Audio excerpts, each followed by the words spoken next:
Master of the world, full of compassion and love, have mercy on me, and help me rise each night at midnight. Let me wake from my sleep and overcome my tiredness. Let me return to you in perfect tshuva, and recite the Tikkun Chatzot prayer, the midnight prayer, with a truly broken heart, to mourn over the destruction of the Bet HaMikdash, and to pour my heart out over my sins against you, from the days of my youth until today. For my own sins have prolonged the exile. Please send me pleasing words and prayers from heaven, that I may appease you, and may I also find in myself points of goodness. Here, the Chacham is telling us what he's yearning for. He's yearning to please Hashem. He's yearning to truly feel the destruction of Hashem's house in this world, the Bet HaMikdash.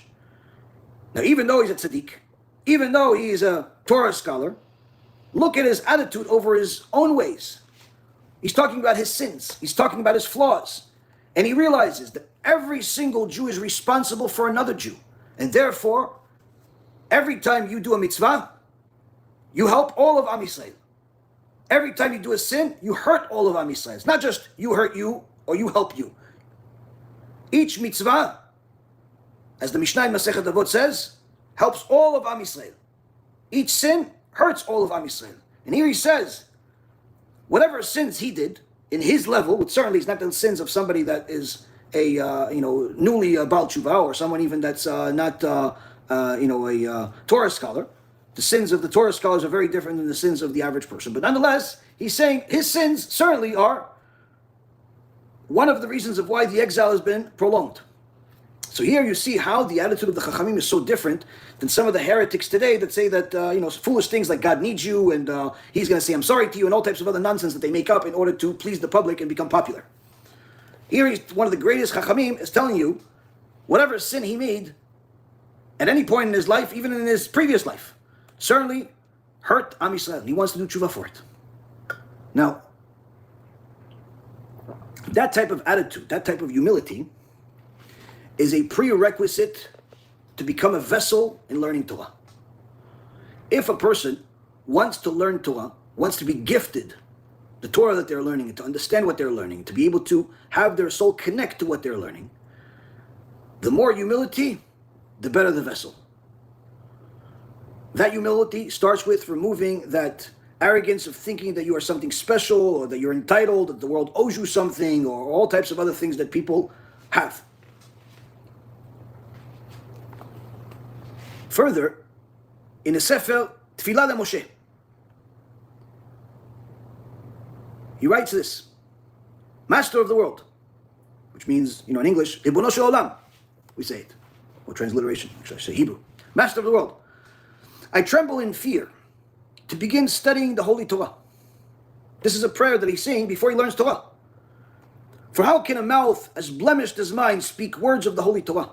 And how can eyes impure like mine look into the Holy Torah? Or my ears, which have listened to Lashon Hara, hear the Holy Torah?